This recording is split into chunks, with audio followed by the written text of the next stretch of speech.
श्यामलाचे आईबाबा, मावशी काका यांनी अनिलला घेऊन दुसऱ्या दिवशी पोलीस स्टेशन गाठलं आणि किशोरला आणि त्याच्या कुटुंबियांना जास्तीत जास्त सजा मिळावी म्हणून भरल्या डोळ्यांनी विनंती केली. पोलीस म्हणाले, हे काम कोर्टाचं आहे, पण आम्ही आमच्या प्रयत्नात कुठेही कमतरता करणार नाही. पोलिसी कार्यवाही करून सगळे बाहेर आले. श्यामलाच्या आईबाबांनी किशोरच्या आईवडिलांचंही तक्रारीत नाव घातलं. जेव्हा जेव्हा श्यामला गावी जायची तेव्हा तेव्हा किशोरची आई फार त्रास द्यायची असं तक्रारीत नमूद केलं. किशोर समोर दिसला असता तर श्यामलाच्या आईने कदाचित त्याचा गळाच पकडला असता, इतका संताप आणि दुःख तिच्या मनात दाटलेलं होतं. तिच्यासोबत सगळ्यांचीच परिस्थिती फार काही वेगळी नव्हती. आईबाबांनी श्यामलाचा तिसरा दिवस बंगलोरला केला आणि श्यामलाची राख आणि छकुल्याला घेऊन गावाकडे जायला निघाले. त्यावेळी रेल्वे स्टेशनवर अनिल बाबांच्या गळ्यात पडून ढोरासारखा रडला. मी भाऊ म्हणून कमी पडलो असं काही बाई बोलत होता. श्यामलाचं 10वी आणि 13वी इथेच केली असती तर बरं झालं असतं असं तो आईबाबाला वारंवार म्हणत होता. आईबाबा म्हणाले, नाही नाही, श्यामलाच्या अस्थीचं विसर्जन गावच्या पूर्ण नदीत करतो. निदान तिचा तडफडत गेलेला जीव गावची पूर्णामाय पदरात घेऊन शांत करेन. तिथंच 10वी आणि 13वी करून घेऊ. जमलं तर तुम्ही पण या कुटुंबासहित. आता काही आमचं मन इथं लागत नाही, मन उचांगलं आमचं. अनिलनी मानेनी होकार दिला आणि सगळ्यांना ट्रेनमध्ये बसवून गावाकडे रवाना केलं. इकडे बेंगलोरच्या पोलीस स्टेशनचा पोलीस किशोरच्या गावाला किशोरच्या आईबाबाच्या नावचं वॉरंट घेऊन घरी पोचला. गावात स्थानिक पोलीस स्टेशनमधनं एका पोलिसाला बरोबर घेऊन तो आला होता. गावात बऱ्यापैकी चर्चा सुरू झाली. किशोरनी बायकोचा खून केला. आईबाबाच्या पायाखालची त्यामुळे जमीन सरकली. आपला लेक एवढा शांत आहे, कोणाले उलटून एक शब्दही बोलला नशीन, तो कसा काय खून करन बरं? आईबाबा विचारात पडले. पोलिसांनी आईबाबाला म्हटलं, आहेत त्या अवस्थेत चाला. दोघंही बिचारी घाबरून जवळच्या पुतण्याला म्हणाले, बाल्यासोबत चल, आम्ही म्हातारी माणसं, आम्ही कसं करावं बाप तिथं? बाल्याही शर्ट घालून लगेच तयार झाला, लगोलग धावत आला आणि पोलीस तिघांना घेऊन बेंगलोरसाठी रवाना झाले. पोलिसाला हिंदी येत होती आणि इकडे सोबतीला असलेल्या बाल्यालाही थोडकी मोडकी हिंदी येत होती, म्हणून त्यांच्यात संवाद होत होता. नाहीतर आईबाबांनी पोलिसाशी आणि पोलिसांनी आईबाबांशी कसा संवाद साधला असता? किशोरच्या कुकर्माचं फळ आता त्याच्या आईबापालाही भोगावं लागत होतं. किशोरमुळे आज पोलीस घरापर्यंत आले होते आणि म्हाताऱ्या आईवडिलांना हातकड्या पडल्या होत्या. या नामुष्कीने दोन्ही म्हाताऱ्यांच्या पायातलं त्राणच गेलं होतं. कुडीत जीव तेवढा शिल्लक होता. किशोरच्या बाबांनी त्याही अवस्थेत आपल्या चुलत भावाला सुखदेवरावाला घराकडे आणि शेतीकडे लक्ष द्यायला सांगून डोळ्यात पाणी आणलं.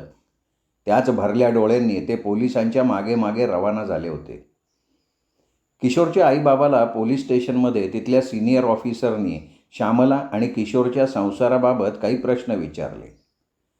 दोघांचा संसार कसा होता, लग्न कसं जुळलं, सुनबाई स्वभावानं कशी होती, तुम्हा दोघांची सुनबाई कशी वागत होती, असे अनेक प्रश्न विचारले गेले. पोलिसांना हिंदी येत होती आणि प्रश्न होता तो किशोरच्या आईबापांचा, म्हणून भाषिक मध्यस्थी किशोरचा चुलत भाऊ बाल्या करत होता. CRPF पोलिसांना हिंदी येतच, पण त्यांना बॉडी लँग्वेजसुद्धा चांगल्या प्रकारे कळते नव्हे, त्यांना फिजिकल प्रशिक्षणाबरोबर हे पण प्रशिक्षण दिलं जातं. बाबा तर खूप शांत स्वभावाचे होते, ते एकूणच त्यांच्या हळूवार बोलण्यावरनं लक्षात येत होतं. पण किशोरची आई सरस्वती सुनेविषयी नाही नाही ते खोटं नाटं बोलत सुटली. सरस्वती गळा काढून म्हणे, माय पोराले खाला देत नव्हती माई सून, तिचं बाहेर लपडं होतं, बोलाले आणि भांडाले लय काजाक होती बापा. मायावाल्या साध्यासुध्या पोराच्या जिनगानीचा तिने सत्यानाश केला बापा. तरी मी त्या इले लग्नाच्याच वक्ती म्हणो, बाबू हे पैसेवाल्याच्या घरची पोरगी करू नको, वाया गेलेले राहते या पोरी, असं अनाप शनाप बोलत होती आणि गळा फाडून रडतही होती. 2-3 वेळा महिला पोलिसांनी तिला दरडावलं की म्हातारे व्यवस्थित काय ते सांग, पण ही काही ऐकायला तयार नाही. पोलिसांनी गुन्हा दर्ज करताना म्हातारीवर जास्त जोर दिला. किशोरचे वडील तर देवमाणूस होते. बायको जे सांगत होती त्यावर ते फक्त पांडुरंग पांडुरंग एवढंच म्हणायचे. एकूणच त्यांना बायकोचं हे असं सुनेबद्दल वाईट साईड बोलणं आवडत नव्हतं. पण किशोरची आई सुनेला वाईट ठरवून मुलाला निर्दोष साबित करू पाहत होती. दोघांनाही वेगवेगळ्या कस्टडीत ठेवण्यात आलं. किशोरला न्यायालयीन कस्टडीनुसार त्याची जेलमध्ये रवानगी झाली होती. बाल्यानी पोलिसांना खून करण्यामागचं कारण आधीच विचारलं होतं. त्याची ही जुजबी चौकशी झाली, पण अशा वेळी लोक आपल्या बचावाचा पवित्रा घेतात. त्यांनी सपशेल सांगितलं, मी गावात फार राहत नाही आणि हे दोघंही गावात राहत नव्हते. त्यामुळे किशोर आणि श्यामला वहिनीची माझी भेट फक्त किशोर भाऊच्या लग्नात झाली होती. तेव्हापासून ती आईची आणि माईवाली भेटच नाही. बाल्या चौकशीच्या कचाट्यातनं सुटला खरा, पण पोलिसांनी बजावलं, खुनाची केस असल्यामुळे तुम्हाला आणि जवळच्या काही नातेवाईकांना चौकशीसाठी यायला लागेल. बाल्या हो म्हणाला आणि मिळेल त्या गाडीने त्यांनी गाव जवळ केलं. गावातले लोक याची येण्याचीच वाट पाहत होते.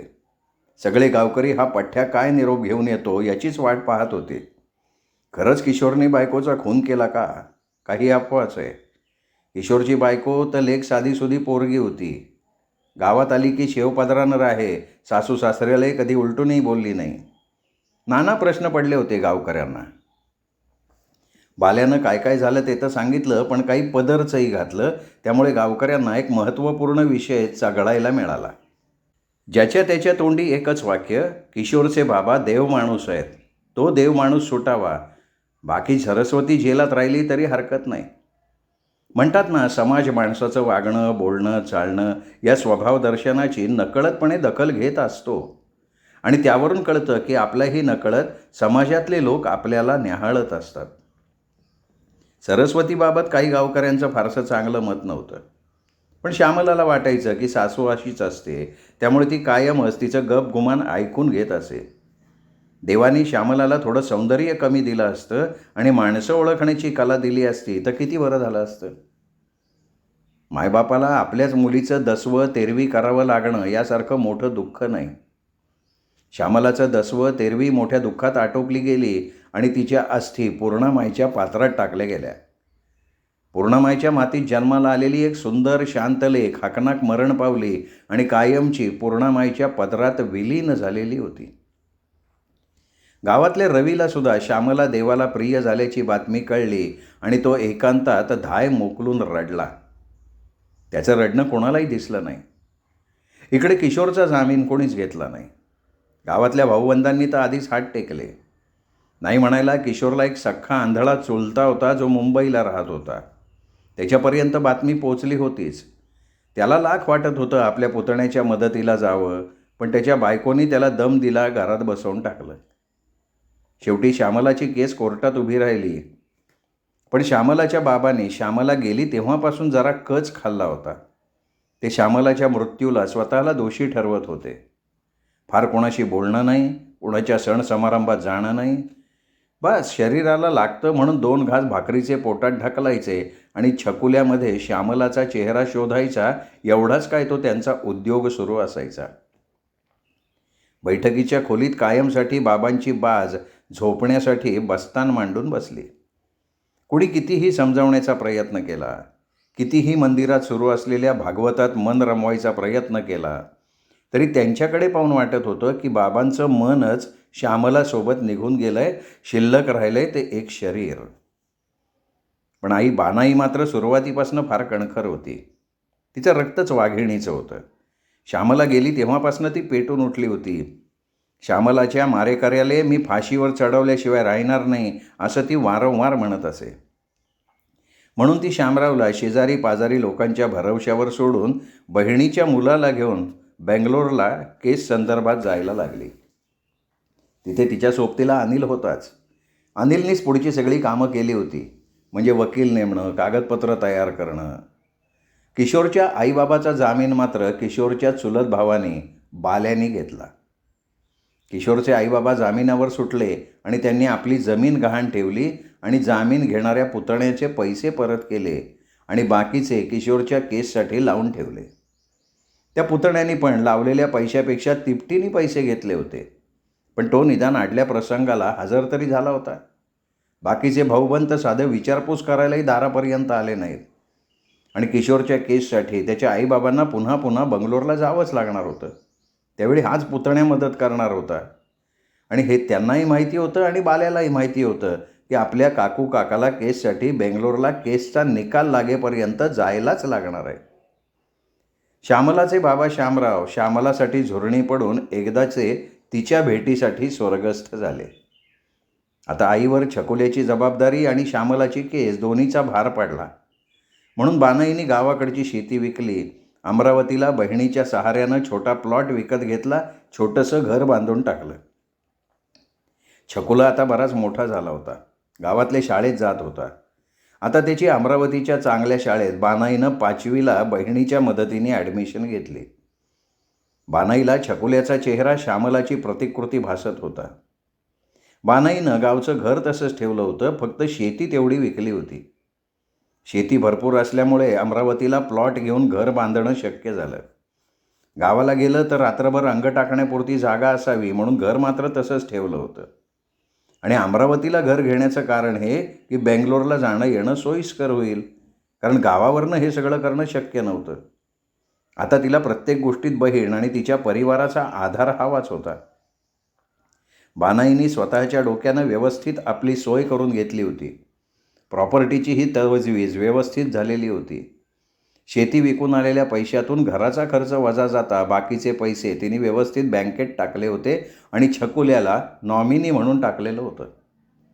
श्यामरावची अर्ध्यातली अर्धी पेन्शन बानाईला सुरू झाली होती, कारण श्यामराव रिटायर्ड झाले होते, त्यामुळे त्यांना अर्धा पगार मिळत होता.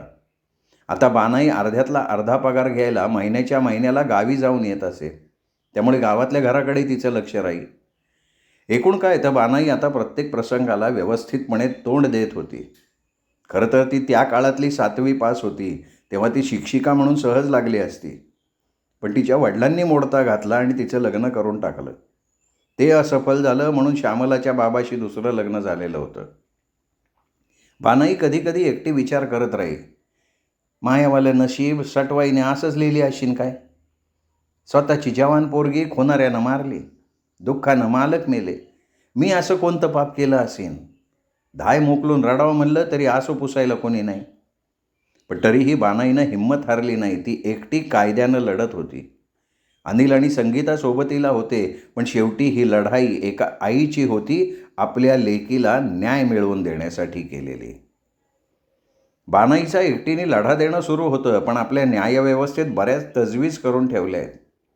जाणारा जीवानिशी जातो, पण खुन्याला बऱ्याच शक्यता आरोपातून सुटण्यासाठी हाताळता येतात. किशोरचे आईवडील बेंगलोरला चक्रा मारून मारून शरीराने आणि पैशाने थकले होते, त्यामुळे ते मनानेही खचत चालले होते. सुरुवातीला त्यांनी बाल्याच्या मदतीनं वकील ठेवला होता, पण आता तर त्यांच्याकडे जायलाच पैसे उरले नव्हते, तर वकिलाची फी तरी ते कुठून देणार.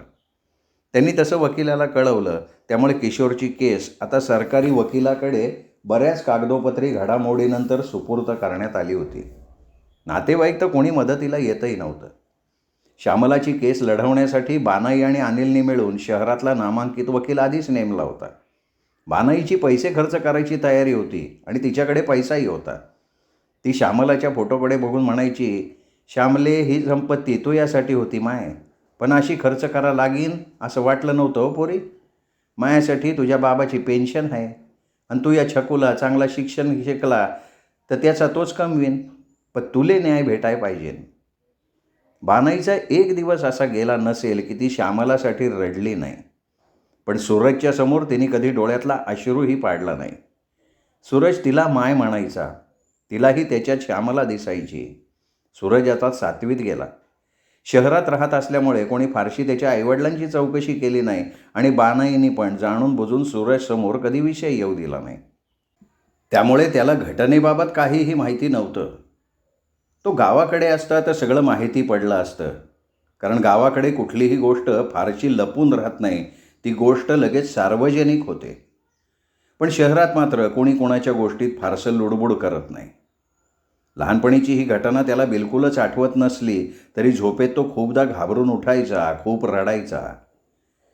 बानाईला हे सगळं कळत होतं, म्हणून तिने त्याला होमिओपॅथी औषधी सुरू केली होती.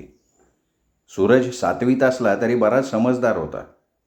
दिसायला श्यामलासारखा उंचापुरा गोरा गोमटा होता. त्यामुळे तो 7वीत आहे हे कोणीच विश्वास ठेवत नव्हतं. बानाईंनी सूरजला फार प्रेमाने आणि काळजीपूर्वक सांभाळलं होतं. बानाईंनी त्याला त्याच्या वाढदिवसाला सायकल घेऊन दिली होती, शाळेत जाणं येणं करण्यासाठी म्हणून. सूरज घरातली बाहेरची छोटी मोठी कामं एखाद्या पुरुषाप्रमाणे सांभाळून घेऊ लागला होता. बानाईला खूप आधार वाटत होता सूरजचा. त्याला शाळेतून यायला थोडा जरी उशीर झाला तरी बानाई घाबरून जायची. कधीकधी सूरजवर ओरडायची. पण सूरजला तिची माया प्रेम सगळं कळत होतं. मग अशावेळी तो तिच्या रागवण्याचा त्रास करून न घेता तिला हसवायचा प्रयत्न करायचा. तिच्या गळ्यात हात टाकून तिला विश्वासानं सांगायचा, माय मी शाळा सुटली की लवकरच येतो. तू म्हणत असशील तर अर्धी शाळा करून येत जाऊ का? हसत हसत सूरज मायला म्हणायचा. मग माय पण त्याचा गालगुच्चा घेऊन त्याची पापी घ्यायची आणि म्हणायची, तू माय अशा मला सारखाच आहेस बाबू. पण एक दिवस बानाईनी मनाशी ठरवलं की सूरजला त्याच्या आईवडिलांची कहाणी सांगायची. त्याप्रमाणे तिने त्याला सांगायला सुरुवात केली, कारण पुढे कोर्टात सूरजची साक्ष लागणार होती. आज बानाईनी रात्रीचं जेवण लवकर आटोपलं आणि सूरजला जवळ घेऊन श्यामलाची लहानपणापासूनची सगळी कहाणी सांगायला लागली. आपल्या श्यामला आईचं बालपण किती छान आनंदाने गावाकडे गेलं आणि आपलं इथे 4 भिंतीत याची सूरजला थोडी खंत वाटली. पण आजी श्यामला आईबद्दल इतकं भरभरून बोलत असे की सूरजच्या मनात कथा कहाणीतल्या खूप प्रेमळ आईची इमेज आधीच तयार झाली. त्यांनी पुस्तकात वाचलं होतं, जो आवडे सर्वांना तो आवडे देवाला. या वाक्याचा त्याला लहानपणापासूनच चांगला अर्थ समजला होता. पण श्यामलाची कहाणी सांगता सांगता बानाई श्यामलाच्या कहाणीतल्या दुःखद क्षणाजवळ येऊन थांबली. पण सूरजला सांगणं आवश्यक होतं. तरीही तिने सूरजला पोटोशी घेऊन आधी विचारलं, बाबू तू सहन करशील का रे, मी जे काही सांगन ते सगळं? सूरजने मायला विश्वास दिला. माय मी आता मोठा झालो हावो, तू सांग सगळं. तुला जे काही सांगायचं असेल ते सगळं सांग, मी नाही घाबरत आता कायले. बानाईने मोठा आवंढा गिळला. ग्लासभर पाणी घशाखाली उतरवलं. पण ते पाणी बानाईच्या गळ्याला रुतत रुतत आत गेलं. कारण बानाईचं मन आतून दुःखाने दाटून आलं होतं. तरीही बानाईने सूरजला अगदी सगळं सांगितलं. दोघेही रात्रभर रडत होते. दोघे एकमेकांना समजावत होते. सूरजला आठवलं, आपल्याला स्वप्नात पुसटशी 2 माणसं दिसतात. एक जण दुसऱ्याच्या पोटात काहीतरी मारतो, पण चेहरे ओळखू येत नव्हते आणि आपल्याला झोपेतही दरदरून घाम सुटायचा. आपण आई आई करत ओरडत सुटायचो. आता समजलं हे स्वप्न नाही तर हकीकत आहे. सूरज माईला म्हणाला, तुला तर माहीत होतं माझं स्वप्न खरं आहे ते, मग कशाला मला औषध सुरू केलं? बाबू तुला ही एवढी वाईट गोष्ट सांगायचं वय नाही तुझं, पण आता मजबुरी म्हणून सांगायला लागलं. आणि तू या मनावर जोर खडा पडेल आहे तो मिटला पाहिजे म्हणून तुले औषध सुरू केलं आहे. पुढच्या कोर्टाच्या तारखेला तुले साक्षीदार म्हणून हजर राहायला लागन. आतापर्यंत तारीख भेटत गेली, पण आता कोर्टाचा निकाल लागायची वेळ आली. सूरज मनातनं जरा चरकला. एक तर वय लहान होतं आणि पोलीस कोर्ट जेल म्हटलं की भल्या भल्या माणसांची फाटते. तिथे सूरज तर लहानच होता आणि आपल्या बापाच्या विरोधात त्याला बोलायचं होतं. तो बाप जो त्याने अजून फोटोतही पाहिला नव्हता. फोटोत फक्त श्यामला आईला तेवढं पाहिलं होतं. बापाला कसा बघणार? आजी कशाला त्या नराधामाचा फोटो आपल्यासोबत ठेवेन? जे काही लग्नात फोटो काढले होते ते सगळे बानाईने अति क्रोधाने जाळून टाकले होते. आपल्या लेकीचे फोटो मात्र सांभाळून ठेवले होते आणि सूरजला इतक्या लहान वयातलं सहज आठवणीत राहणं शक्य नव्हतं. सूरजला ही इत्थंभूत कहाणी माहिती झाल्यापासून तो फार अस्वस्थ झाला. कोर्टात काय सांगावं का नको? आई तर गेली, निदान बाप तरी सोबत असावा. पण लगेच दुसरं मन सांगायचं, कशाला हवा असला बाप? आधी आईला मारलं, उद्या मलाही मारलं तर? परिस्थिती माणसाला फार पोक्त करून टाकते. सूरजलाही एका दिवसात परिस्थितीने पोक्त करून ठेवलं होतं. त्याच्या आजीनी घडलेली घटना कथन केली आणि सूरज एका रात्रीतून मनाने मोठा झाला होता. त्याच्या डोक्यात विचारांचं चक्र सतत चालू झालं होतं.